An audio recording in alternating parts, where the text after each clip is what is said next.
mid-trib, and post-trib. Tatlong magkakaibang pananaw patungkol po sa pagdating ng ating Panginoong Jesucristo, na maraming naniniwala na ang pagdating ng second coming ay bago ang tribulation, pre-tribulation. Ang iba naman ay sa kalagitnaan ng tribulation period.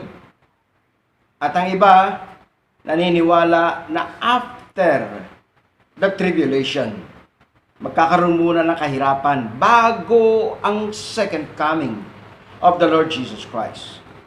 Ngayon, atin pong pag-aralan ito pong tatlong pananaw na ito, kung alin po ba sa tatlong ito yung totoo. Ngunit bago po yan, atin munang suriin ano ba ang tinatawag na tribulation. Ang tribulation po na ito ay tinatawag na matinding kahirapan. Ito pong nangyayari ngayon sa buong mundo na paghihirap, kalamidad, pandemic. Iba't ibang hirap pa na dinaranas ng iba't ibang mga bansa. Hindi po ito yung tribulation. Although ito po ay kahirapan po. Ngunit hindi po ito yung tinatawag ng banal na kasulatan na tribulation. At mayroon pang great tribulation. Makita po natin dito mga kapatid. Pag sinabi ng banal na kasulatan na tribulation, ito pong tribulation na ito, magsisimula po ito sa pamumuno ng Antikristo. Kapag nahayag na po itong Antikristo, siya po ay makikipagkasundo sa lahat ng mga bansa, sa lahat ng mga presidente, sa lahat ng mga hari ng mga bansa. At ang kasunduang ito ay kukunin po niya ang pamumuno upang bigyan ng kapayapaan ang buong sanlibutan. At ito po ay kanilang kasunduan sa loob ng 7 taon. Kaya sa Biblia, ito po tinatawag na nag-tribulation period. Dito po pumapasok yung tatlong pananaw na ito. Na ang sabi po, bago ang tribulation, bago ang pamumuno ng Antikristo, bago siya mahayag, ay darating muna ang second coming. Ang iba naman ay pagka sa kalagitnaan ng pamumuno nitong Antikristo, darating ang second coming. At ang iba naniniwala na daranasin muna ng iglesia ang kahirapan, ang matinding kahirapan ito, ang pamumuno ng Antikristo bago darating ang second coming. Ngayon po, atin pong pag-aralan. Ito pong second coming ni Jesus Christ ay may dalawang phases. May dalawang yugto. The first phase of His second coming ay nakasulat po doon sa 1 Thessalonians chapter 4, verse 16 and 17. Nang sabi niya sa pagbabalik ng Panginoong Jesucristo, kasabay ng tunog ng trumpeta at ng tinig ng arkanghel, ay bubuhayin ang mga na kay Kristo. At kasunod noon tayong mga buhay pa ay kanya rin titipunin sa alapaap. Kanya rin kukunin at isasama sa mga binuhay upang salubungin ang Panginoon sa himpapawid. Ibig sabihin po, the first phase of Jesus' second coming ay hindi po siya bababa dito sa lupa. Yun po yung unang bahagi, unang yugto ng pagbabalik ni Jesus. Hindi po siya bababa dito sa lupa. Siya po ay naroon sa mga alapaap na doon ay sasalubungin po ng iglesia. Una ng mga namatay na kay Kristo, sila'y bubuhayin. At kasunod nun, yung mga buhay na daratnan sa panahon na yon, sila rin ay kukunin sa isang kisap mata. Sasalubong kay Jesus sa papawirin. So yun po yung una. Bababa ang Panginoon doon lang po sa alapaap. Ngayon, ang second phase. Second phase po ay ang pagbaba ni Jesus Christ mismo dito po sa lupa. sa Mount Olive, bababa ang Panginoon doon kasama ang mga angheles, mga mananampalataya na kanya pong kinuha. Bababa dito para maghari sa sanlibutan ito. So yun po yung second phase. Ngayon po ang ating pong pag-usapan muna itong first phase na second coming of Jesus Christ. Kung ang ating pong pag-uusapan ay yung first phase of His second coming, which is the rapture, ito po ay darating una sa tribulation period. Bababa muna ang Panginoon doon sa himpapawid upang kunin niya ang kanyang iglesia, mga patay man o buhay na daratnan kanyang kukunin bago dumating ang tribulation. Dahil doon po sa 2 Thessalonians chapter 2, mula sa verse 7 hanggang verse 8, ang sabi po doon, itong mga nangyayaring kahirapan ngayon, which is hindi pa naman tribulation, kundi kahirapan, ito po ay kinokontrol pa lamang ng banal na Espiritu Santo. Kinokontrol po ito. At kaya hindi pa nakapaghahari ng tuluyan ng Antikristo kasi mayroon pang banal na Espiritu. Ang sabi po sa verse 7, darating ang panahon na ito pong banal na Espiritong ito ay kukunin, aalisin, babalik ito sa kalangitan. At ako'y naniniwala yun po yung panahon ng rapture. Kasi kung aalis ang Holy Spirit na kumukontrol ngayon, lahat yung mga taong nagtaglay, pinananahanan ng Espiritu Santo, lahat po ng katawan na ginawang katawan ng banal na Espiritu Santo, which is the church, yan po nakatira siya, nagtetemplo sa katawan ng mga taong yan. Patay man po, buhay, pag-alis ng Espiritu Santo, hindi niya ito papayagang maiwan. Kaya pag-alis ng Holy Spirit, kasama ang mga tao, ang church na nagtataglay ng Espiritu Santo, sila kukunin, and that is the rapture. At ang sabi sa verse 8, marireveal na ang anak ng kahalayan, the son of perdition, the Antichrist. At yun na ang umpisa ng tribulation period. Bakit simula ng tribulation period? Tingnan po ninyo, kapag naganap ang rapture, sobrang hirap po yan dito sa sanlibutan. Dahil ang eroplano at ang mga bus ay pwedeng magbanggaan. Dahil walang piloto, kung Kristiyano ang piloto, kukunin. Wala ng piloto, babagsak ang eroplano. Ang bus, wala ng driver. Kukunin ang driver kung ito ay Kristiyano, babangga kung saan. At iyan ay magaganap hindi lamang sa isang bansa, kundi sa iba't ibang mga bansa, sa iba't ibang dako ng mundo. Kaya worldwide po yan. Nahirap. Worldwide yan na mangyayari. Kasi mula yun ng kahirapan. Tribulation period, at tatayo ang Antikristo. Hihimukin niya ngayon ang mga leaders dahil hindi na nila alam ang gagawin kung paano bibigyan kapayapaan ang mundo. Hihimukin niya ngayon na makipagkasundo sa kanya at ibigay sa kanyang pamumuno. Ibigay sa kanyang chairmanship. At kapag nakuha na po niya yan, yun na. No? Mamumuno na siya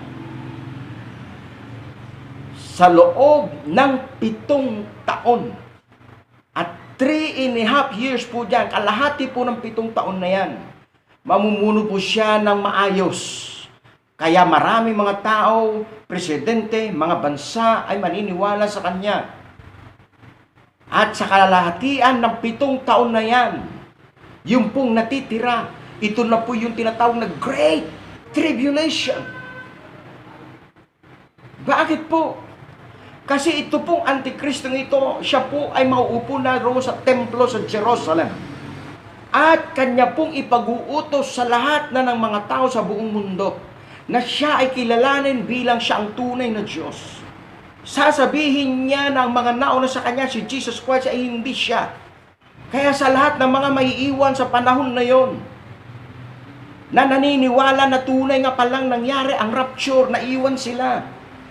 Alam na nila ang totoo na sila'y naiwan. Alam na nila na mayroon ng Antikristo. Alam na nila na mayroon ng magaganap na marking. Ipag-uutos po nito pong leader na ito na ang lahat ng tao ay markahan sa noo at sa kanang kamay upang sa gayon makontrol niya ang lahat.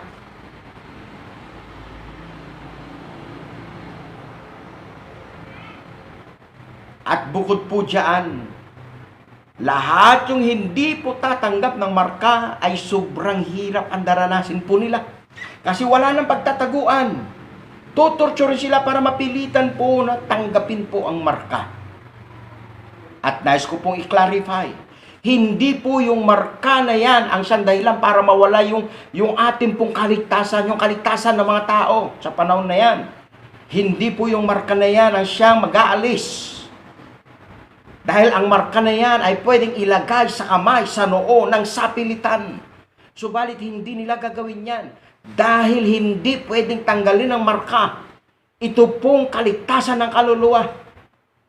Ang pwedeng magtanggal sa kaligtasan ng kaluluwa, yung pong desisyon ng tao. Kaya nga po mayroong pagtutorture, may pagpapahirap na gagawin. Upang sa gayon, ito pong mga tao ay mapilitan sila na tanggapin itong marka. Ngunit bago nila ito tanggapin, mayroon silang gagawin. At ito yung magtatanggal sa kanila sa karapatan, sa kalangitan. Ano itong gagawin nila bago nila tanggapin ang marka? I-deny nila si Jesus. Itatakwil nila ang Christianity, itatakwil nila ang pananampalataya, itatakwil nila ang pananampalataya sa Diyos. At bilang patunay na kanila itong itinakwil, mamarkahan po sila. At ang marka pong iyan ay siya ring patunay o marka na ibinenta mo na yung kaluluwa mo. Pag-aari ka na ni Satanas. Kaya ito po, makita po natin kung ganon. Kung ang ating pong pag-uusapan ay ang first phase of the second coming, ito po ay magaganap before the tribulation. Sa aklat ng Mateo chapter 24, mula sa verse 37 hanggang sa sumusunod, ang sabi po diyan ng banal na kasulatan, at kagaya ng kapanahunan ni Noah, ang mga tao ay sobrang busy, umiinom, nag-aasawa, kung ano-anong ginagawa. Hindi nila namalayan. Ang pamilya ni Noah ay nasa loob na ng arka. At pagkatapos po nito, bumuhos ang malakas na ulan. Araw at gabi, hanggang sa nalaman na lang ng mga tao na talagang totoo yung sinasabi, totoo yung ipinangangaral ni Noah sa kanila. Doon lang nila nalaman na tunay, na talagang mangyayari at mangyayari ang pagbaha na dati-rati tinatawanan nila si Noah. Ngayon po, ang sabi po ng banal na kasulatan, katulad ng panahon na yan, ang mga tao ay sobrang busy, hindi nila nalalaman, hindi naniniwala sa pangangaral. At yun yung kalagayan ng panahon natin ngayon. Sobrang busy ang mga tao sa mga material na bagay, sa kanilang sarili, sobrang busy sa pagkamal ng yaman. Wala silang pakialam sa mga pinangangaral ngayon. Ang iba tumatawa pa nga. Pero isang araw, magugulat na lamang sila. Malalaman nila totoo palang ipinangangaral na darating ang panahon na babalik si Jesucristo. Kung ang atin naman pong pag-uusapan ay ang second phase ng second coming, which is yung pong pagbaba ni Jesus Christ dito sa lupa, mula sa mga alapap, bababa si Jesus dito sa lupa. Siya po ay tutungtong sa Mount of Olive at kanya pong pupugnawin ng kanyang mga hininga, ang Antikristo. Yan po kapatid ay magaganap after the tribulation. Sa panahon na yan, ibubuhos ng Diyos ang kanyang puot. Kaya mayroong great tribulation na yan, ibubuhos ng Diyos ang kanyang puot sa lahat ng mga nagpamarka, sa lahat ng mga sumunod sa Antikristo at nag-deny sa Kanya. Magpapadala ang Panginoon ng mga lokos ng mga grasshopper na ang sabi ng Biblia, ang kanila pong mga puwitan ay parabang mga buntot. Parang buntot daw po ito ng mga scorpion na hindi nila papatayin ng mga tao, ngunit ang kanilang gawain ay saktan ang mga taong may marka ng Antikristo. Maliban po dyan, aalisin ng Panginoon ang kamatayan sa panahon na yan. For 6 months, aalisin ng Diyos ang kamatayan. Kaya dahil sa sobrang kahirapan, ang mga tao ay nanaisin na nilang mamatay. Sisigaw sila sa mga bundok na sila ay tabunan. Marahil mayroon sa kanila magpuputol na ng ulo. Ngunit hiwalay na ang ulo nila, hawak na nilang ulo nila, buhay pa rin sila. Maglalaslas na kanyang tiyan, alisin na yung kanyang mga bituka, nakalaylay na, buhay pa rin. Sobrang sakit, sobrang hirap. Yan po ang daranasin po dahil wala pong kamatayan. Alisin ng Diyos ang kamatayan. At yan ay magaganap hanggang sa huling 7 taon na kontrata ng Antikristo. Kaya kapag ang ating pong pag-usapan ay the first phase of the second coming, ito po ay magaganap before the tribulation period. Ngunit, kung ang ating naman pong pag-uusapan ay ang second phase of the second coming, which is, ito po yung pagbaba ng Panginoon mula sa mga alapaap, bababa siya rito sa lupa, kanyang pupugnawin na kanyang hininga ang mga nagpamarka, ang Antikristo. Kung yan po ang ating pag-uusapan na second coming, yan po ay magaganap after the tribulation period. Kaya nga po makita po natin na mayroon pong mga nangyayari for that 7 years. Sa 7 years na yan, makita po natin na before the tribulation, first phase muna ng second coming, rapture. Sa ibaba, 7 years tribulation, pamumuno ng Antikristo. Sa taas, sa mga na-rapture, mayroon yung tinatawag na doon, set of Christ judgment. Ano po itong set of Christ judgment? Ito po ay yung pagbibigay ng reward sa mga naglingkod sa Diyos. Ito po yung sasagatin ang mga ginawang paglilingkod na dadaan ito sa apoy. At makikita kung genuine yung paglilingkod at kung ano yung matira, yun ang bibigyan ng reward ng Panginoon. Awarding. Pagbibigay ng mga different crowns na sinasabi ng banal na kasulatan. Then after that, set of Christ judgment, susunod ay ang marriage of the Lamb. Yung pag-iisang dibdib ng nobyo. Walang iba kundi ang kordero ng Diyos, ang Panginoong Hesus. At ang iglesia, the church, lahat yung na-rapture na binuhay at mga buhay na kinuha, sila ay pag-iisahin doon. Kasabay iyon ng mga nangyayari sa 7 years tribulation dito sa lupa. At pagkatapos na nun, bababa na ang Panginoong Hesus. Bababa siya. At sa kanyang pagbaba, kasama ang mga angeles, kasama ang mga saints, bababa sila rito sa lupa upang pamunuan ang mundong ito sa mga natirang tao. Yung mga hindi nakapagpamarka, yung mga nagtago, yung mga inabutan ng pagbabalik ng Panginoon na nasa death row, sila po yung mga pamumunuan.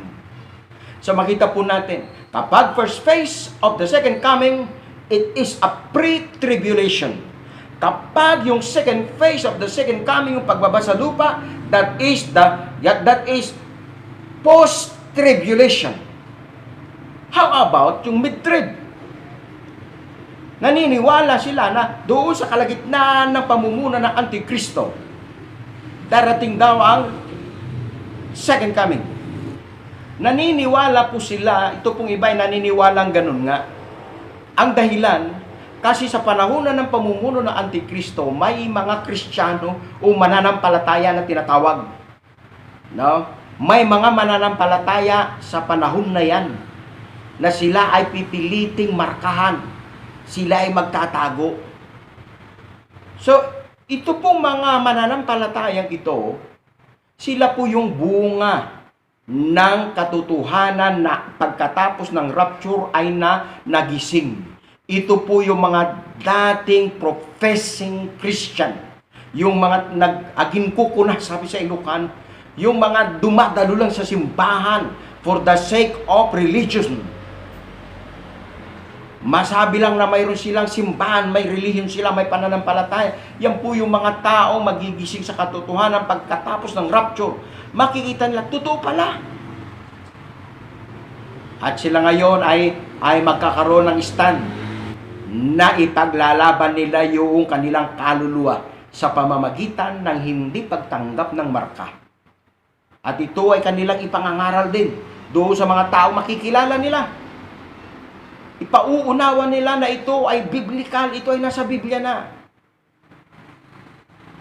Kayon po may mga paghihirap talaga na mangyayari, may mga pinahihirapan na mananampalataya doon po sa panahon ng pamumuno ng Antikristo. Ngunit hindi po ito nangangahulugan na doon po magaganap ang second coming.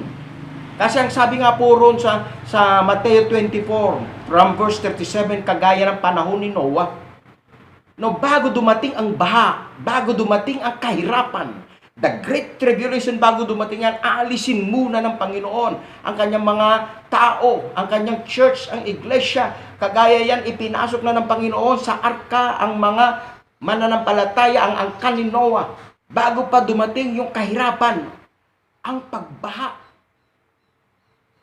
Ganon din po yung magaganap.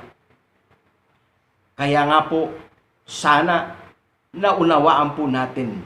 Ito pong pinagtatalunan ng marami. The pre-trib, the mid-trib, and the post-trib.